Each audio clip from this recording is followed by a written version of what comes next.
The morning after noted child prodigy Colin Singleton graduated from high school and got dumped for the 19th time by a girl named Katherine, he took a bath. Colin had always preferred baths. One of his general policies in life was never to do anything standing up that could just as easily be done lying down. He climbed into the tub as soon as the water got hot, and he sat and watched with a curiously blank look on his face as the water overtook him. The water inched up his legs, which were crossed and folded into the tub.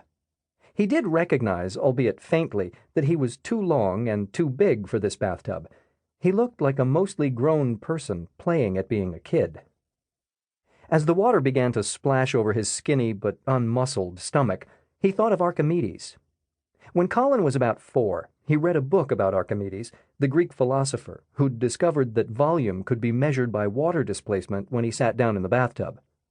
Upon making this discovery, Archimedes supposedly shouted, "Eureka," which is Greek for "I have found it," and then ran naked through the streets.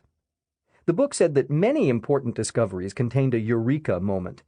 And even then, Colin very much wanted to have some important discoveries, so he asked his mom about it when she got home that evening. "Mommy, am I ever going to have a eureka moment?" "Oh, sweetie," she said, taking his hand, "what's wrong?" "I want to have a eureka moment," he said, the way another kid might have expressed longing for a Teenage Mutant Ninja Turtle. She pressed the back of her hand to his cheek and smiled, her face so close to his that he could smell coffee and makeup. "Of course, Colin, baby. Of course you will. But mothers lie. It's in the job description." Colin took a deep breath and slid down, immersing his head.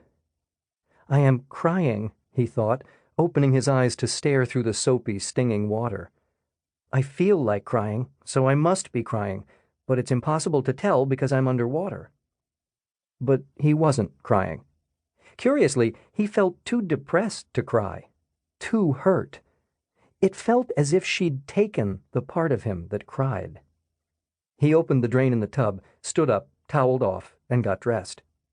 When he exited the bathroom, his parents were sitting together on his bed. It was never a good sign when both his parents were in his room at the same time. Over the years, it had meant, 1. Your grandmother/grandfather/Aunt Susie, whom you never met, but trust me, she was nice and it's a shame, is dead. 2. You're letting a girl named Katherine distract you from your studies. 3. Babies are made through an act that you will eventually find intriguing, but for right now will just sort of horrify you.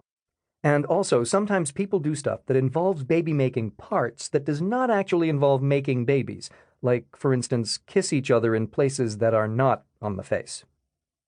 It never meant 4. A girl named Katherine called while you were in the bathtub. She's sorry. She still loves you and has made a terrible mistake and is waiting for you downstairs. But even so, Colin couldn't help but hope that his parents were in the room to provide news of the number 4 variety. He was a generally pessimistic person, but he seemed to make an exception for Katherines. He always felt they would come back to him. The feeling of loving her and being loved by her welled up in him, and he could taste the adrenaline in the back of his throat, and maybe it wasn't over, and maybe he could feel her hand in his again and hear her loud, brash voice contort itself into a whisper to say, "I love you," in the very quick and quiet way that she had always said it. She said, "I love you," as if it were a secret, and an immense one.